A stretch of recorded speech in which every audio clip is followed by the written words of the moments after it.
नमस्कार दोस्तों, आज का जो हमारा विषय है वो है 99% लोग इन 4 कारणों से ध्यान में आगे नहीं बढ़ पाते।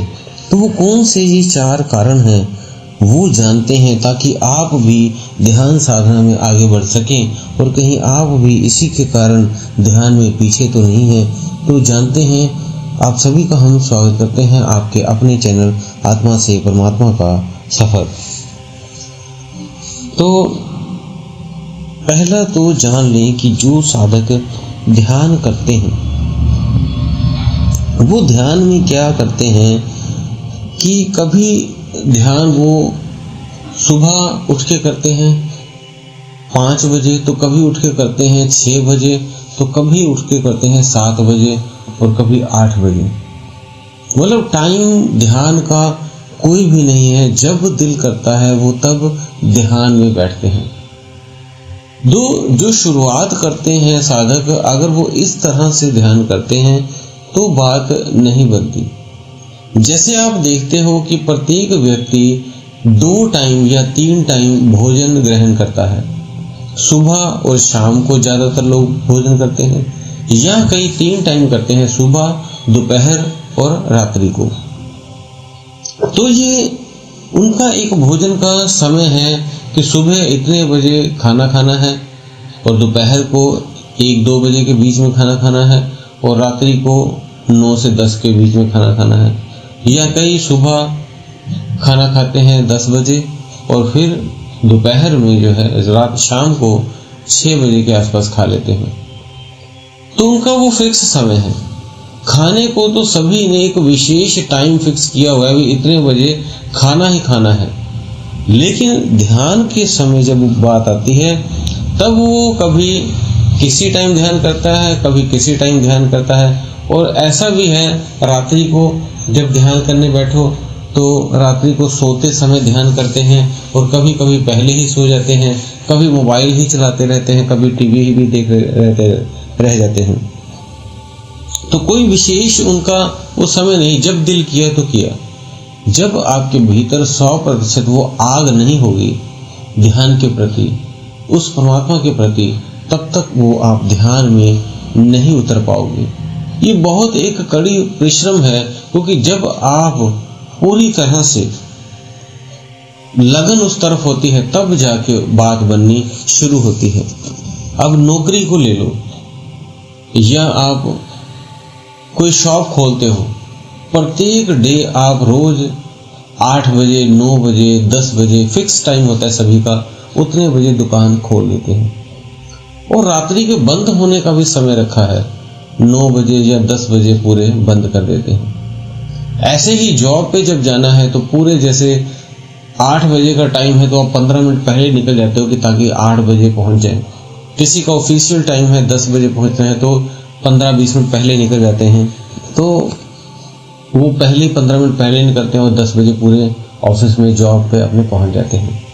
जब ध्यान की बात आती है तब आपका कोई इतना अंदर से प्रेशर, डर या कुछ ऐसा नहीं होता है। दिल किया तो किया, नहीं किया तो रहने दो। लेट हो गए तब भी कोई बात नहीं, कम किया किसी दिन तब भी कोई बात नहीं।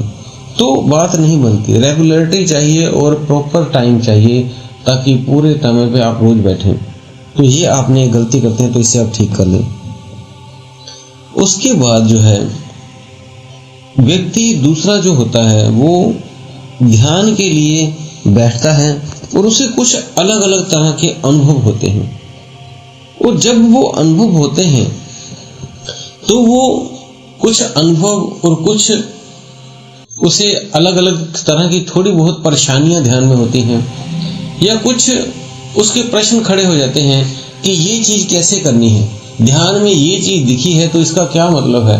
ध्यान में उसे कुछ अनुभव हुआ है, शरीर में कुछ हलचल हुई है, या उसके आगे चक्र पे कुछ हलचल हुई है, या किसी और चक्र पे हलचल हुई है, तो उस हलचल का क्या मतलब है। शरीर में अचानक से कुछ हो जाना, झटका लग जाना, ऐसे हुआ है तो क्या करें। ध्यान के उस गहरे सत्र पर पहुंच के क्या महसूस होता है। अगर उसे कोई बताने वाला ये चीजें नहीं है तो वो आगे नहीं बढ़ पाता, उसके रुकावटें आने लगती हैं। उसे पता ही नहीं होता कि वो सही कर रहा है या गलत कर रहा है, क्योंकि उसका मार्गदर्शन करने वाला कोई नहीं होता। ऐसी स्थिति में उसका कोई गुरु होना जरूरी है। अगर गुरु नहीं है तो आजकल जो समय जैसे चल रहा है, इंटरनेट का युग है कि लोग ऑनलाइन सपोर्ट ले लेते हैं। जैसे चाहे कोई ऑनलाइन किसी से हेल्प ले ले, चाहे ऑफलाइन हेल्प ले ले। जैसे स्कूलों में आजकल बच्चे पढ़ रहे हैं तो ऑनलाइन भी पढ़ रहे हैं, ऑफलाइन भी पढ़ रहे हैं। कुछ मीटिंग्स हो रही हैं, उसमें भी ऐसे ही है। आप बैठे हुए हो एक जगह, आपके दोस्त मित्र अलग अलग शहरों में हैं, तो जूम मीटिंग लगा के वो आपस में डिस्कस कर लेते हैं। तो ऐसे आपके पास ऑनलाइन सपोर्ट, ऑफलाइन सपोर्ट ऐसा, या कोई आपका मेंटर या आपका कोई दोस्त मित्र जो इस विषय में जानता हो, या आपके कोई गुरु, तो उनसे ये डिस्कशन करना जरूरी है ताकि आप आगे बढ़ सकें। जो भी आपकी समस्या है उनका आपको निवारण मिल सके, उसको उत्तर मिल सके। और अगला जो है वो तीसरा पॉइंट है, जो कोई भी आप ध्यान करने बैठता है तो हर एक में एक लालसा होती है कुछ प्राप्त करने की। जैसे कोई व्यक्ति काम करता है तो उसे लालच होता है कि मुझे शाम को पैसे मिलेंगे, या 15 दिन में पैसे मिलेंगे, या हफ्ते में मुझे तनख्वाह मिलेगी, या 10 दिन में, या महीने में। कोई व्यक्ति किसी के लिए कुछ भी करता है तो उसकी आस में होता है कि कुछ उसको उसका रिवर्ट, उसका फल मिलेगा। तो ऐसे प्रत्येक व्यक्ति के साथ होता है। कोई अच्छे कर्म करता है तो वो भी इसी होता है कि परमात्मा उसे अच्छा फल दे। किसी का भला करते हैं तो सोचते हैं परमात्मा हमारा भी भला करे। तो इस तरह से कहीं ना कोई कुछ ना कुछ जो भी कुछ कार्य करता है, कोई भी कार्य किसी भी तरह का, तो वो एक होता है कि उसके भीतर कोई उसकी भी बाद में सहायता करे, उसको बाद में कोई हेल्प करे किसी भी तरह से, पैसे से या शारीरिक तौर पे कोई हेल्प करे या किसी भी तरह से। तो ये भावना ध्यान में भी होती है सेम।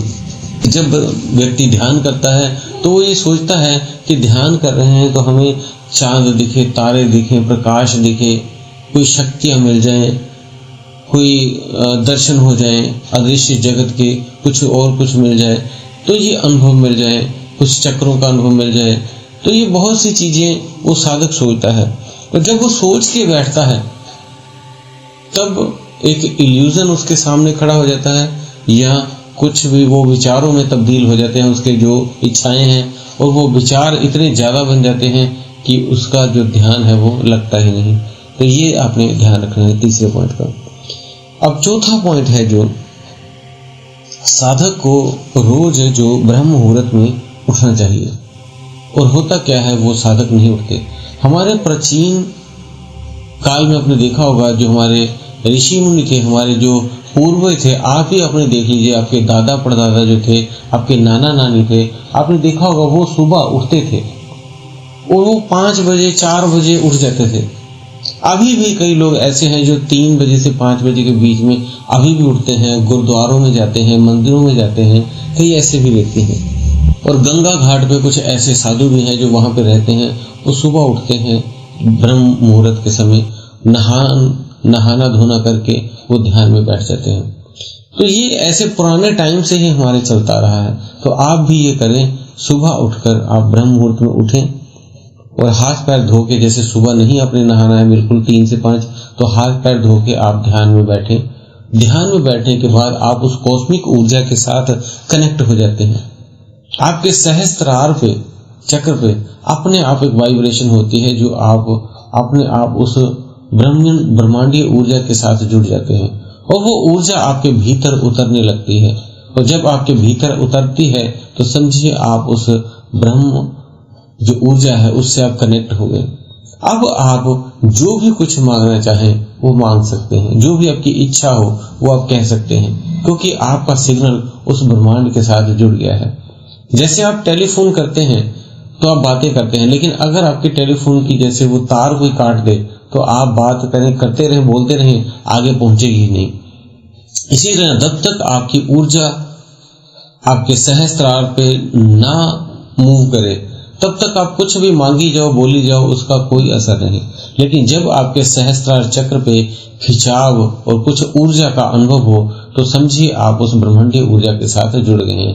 तो यही मेडिटेशन करके, ध्यान करके सुबह आपने आज्ञा चक्र पे ध्यान करें, सहस्त्रार पे ध्यान करें और फिर उस ब्रह्मांड के साथ आपने कनेक्ट हो जाएंगे। आपको एक ऊर्जा महसूस होनी शुरू हो जाएगी। फिर आपने कुछ एफर्मेशन बोलने हैं जो आपको चाहिए, क्योंकि तब आप उस ब्रह्मांड, उस परमात्मा से जुड़े होते हैं। और फिर आप जो मांगना चाहें वो मांगे, जो भी आपकी इच्छा हो वो आप प्रार्थना करें, और वो आपके अफर्मेशन जो बोलते हो वो सच होते हैं। अगर आपके सहस्त्रार पे ऊर्जा नहीं मूव कर रही तो आप कुछ भी परमात्मा से बोलें, वहां पे कोई भी मैसेज आपका नहीं जा रहा है। वो वैसे ही है जैसे टेलीफोन का आपने हैंडल तो रखा है कान पे, लेकिन तार कटी हुई है।